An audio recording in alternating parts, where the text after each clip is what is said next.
Alin ang easy na provincial nominee program sa Canada? Yung bang hindi magre-require ng connection or kamag-anak mo sa Canada para ikay maging permanent resident? Kaya stay tuned and don't forget to subscribe to my channel.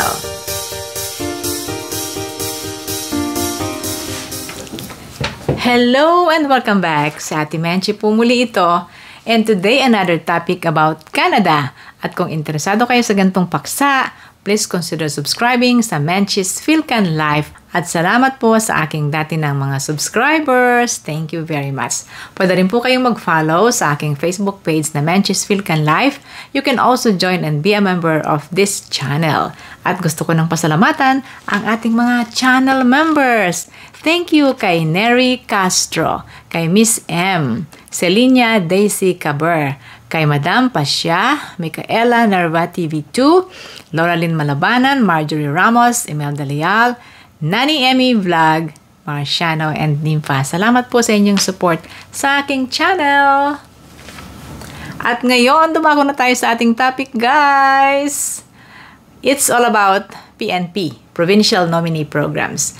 Karamihan, guys, sa mga Provincial Nominee Programs ay nagre-require ng job offer at connection sa probinsyang pupuntahan mo.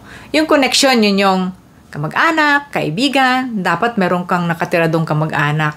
So kung wala kang connection, wala kang point doon, no? So ngayon, sa ating video, ang topic natin, yung mga PNP na walang ganon. Ayan. Walang job offer at walang connection na nare-require. Ayan. Meron ba? Meron po. At kaunti mo ng backgrounder sa mga hindi pa po masyadong nakakapag-research about PNP. Ang PNP po ay Provincial Nominee Program. Isa po itong mga immigration program bawat probinsya ng Canada. At bawat PNP program ng Canada ng probinsya ay meron pang iba't ibang mga streams or maliliit pa na mga category. Yan. So sa bawat category, may iba't iba silang mga specific na pinupuntirya na mga immigrants na pupunta dito sa Canada o sa kanilang province, no? So successful po ang PNP. I think it's beginning 1998. Nagsimula na po ang PNP. Manitoba ang pinagmulan po ng PNP. At ngayon ay marami na ang mga nagsisidating dito sa Canada under PNP. Maganda ito kasi yung kahit outside Canada ka, pwede kang mag-apply direkta na permanent residency. Kasi po ang PNP ay application for permanent residency. Kumbaga, ang isang probinsya na pinag-applyan mo, ire-recommenda ka nila, ino-nominate ka nila para sa federal program ng PR. Ayun. Pag inonominate ka ng isang probinsya, ay malaki na ang tsansa mo na ikay maging permanent resident ng Canada. Okay? So, yun nga, ang mga PNP programs po, karamihan sa kanila ay may requirement na job offer o di kaya po ay connection. Yun. So ngayon, merong ilan tayong babanggitin na mga provincial nominee streams, no? Provincial nominee program streams na sabi natin ay easier than the others. Okay? At ang ilan sa mga ito ay ang Nova Scotia Labor Market Priorities Stream. Ito po ay nakalink sa Express Entry. Dahil nakalink sa Express Entry, mag-a-apply ka sa Express Entry and then dun ka pipick upin ng Nova Scotia. Isa pa ay ang Prince Edward Island Express Entry Stream. Yan. Ontario Human Capital Priorities Stream. Ito rin po ay nakalink sa Express Entry. Ganon din ang Alberta PNP Express Entry Stream. At ang Saskatchewan Skilled Worker na meron pong dalawang subcategory. One is Express Entry Stream and Occupation in Demand Stream ng Saskatchewan. At i-discuss ko po sa inyo ngayon ay ang In Demand Stream ng Saskatchewan PNP. Okay guys?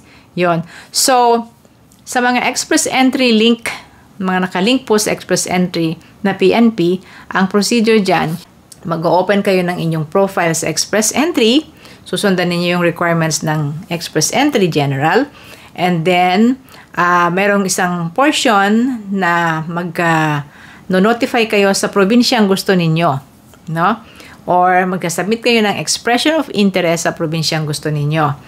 At pipick upin na lang kayo ng probinsyang yon sa Express Entry pool kahit na ang inyong score o ang inyong CRS points ay hindi kataasan. It doesn't matter dahil ang gusto po ng probinsya ay makuha kayo from the Express Entry at madala kayo sa probinsya nila. Yun po yung mga Express Entry. Ngayon, ang i-discuss ko naman sa inyo ay isa sa mga sakop ng Saskatchewan Skilled Workers Stream.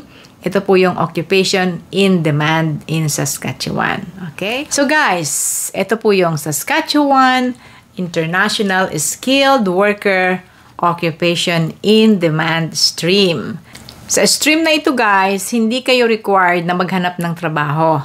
You don't need to get a job offer, but this is for highly skilled na mga applicants sa mga in-demand na trabaho. At ipakikita ko rin sa inyo later on kung ano ba yung mga in-demand na trabaho sa Saskatchewan para kayo ay ma-qualify for this stream. You are supposed to reside in Saskatchewan habang kayo ay PR or permanent resident. Gusto nyo ba yon? Kaya nyo ba yon? Yun, isa po yan sa requirement. And you should meet all the criteria required para po sa PR program ng federal government, no? So, reviewin nyo muna yung how to apply for PR, and then reviewin nyo rin po ang Saskatchewan International Skilled Worker in Demand Stream. Ilalagay ko itong mga ito guys, yung mga links nila ilalagay ko po sa ating description box para doon nyo na lang i-click at doon ninyo basahin. Ano ang eligibility para dito sa in-demand na ito ng Saskatchewan? Unang-una guys, kailangan kayo ay magsasubmit na expression of interest. Okay? Ang expression of interest po ay hindi application. Ito po ay isang pre-qualification para sa Saskatchewan Immigrant Nominee Program o ang SINP. Tandaan nyo guys, expression of interest. Para nagsasabi ka na, oy gusto ko dyan, oy gusto ko dyan. So kailangan, dahil gusto mo, ay sundan mo kung ano yung mga requirements at kailangan ay mag-fill up ka ng expression of interest. Para kayo makapag-fill up ng expression of interest, meron pong tinatawag na Oasis Guide na nandyan po sa website ng Saskatchewan. You have to click the Oasis and then basahin nyo kung paano kayo magsasubmit ng expression of interest. Meron din silang sinasabing assessment rating. So lahat ng ito guys ay naandun sa website ng Saskatchewan. How to apply? Okay. How to apply? Susundan nyo po ang guidelines ng application process. Nariyan din lahat yan sa website ng Saskatchewan. And then complete the required documents. Lahat ng yan nandyan din po sa website. Kaya nga napakadaling sundan ng mga website guys ng Canada. Lahat ay thorough. Lahat ay kompleto. Hindi ka kukulangin sa instructions. Ano? And then, mag-apply kayo online sa SINP, mag-create kayo ng account, tapos mag-upload kayo ng mga documents ninyo, save and submit, at tapos meron na kayong application. Okay? Parang ang dali, no? Pero syempre, pinaghahandaan din po yan at nare-research muna ng mainam na pagre-research.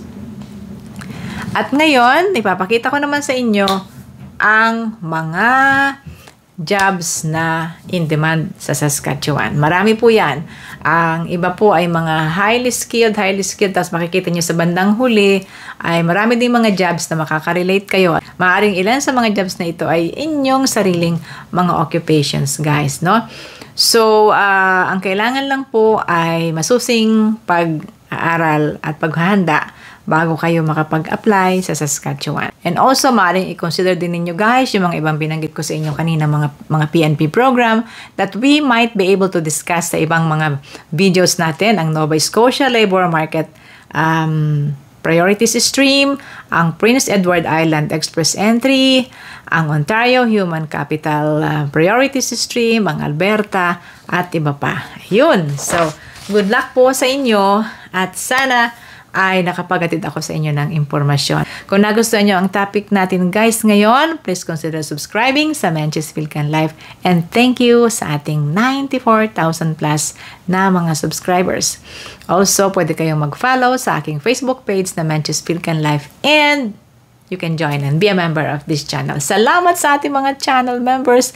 Thank you kay Nery Castro, kay Miss M, Celinia Daisy Caber, kay Madam Pasya, Micaela Narva TV2, Lauralyn Malabanan, Marjorie Ramos, Imelda Leal, Nani Emmy Vlog, Marciano, and Nympha. Salamat po sa inyong support sa aking channel. Yan na po muna guys. Maraming salamat sa Ate Menchie ito. God bless everyone and see you later.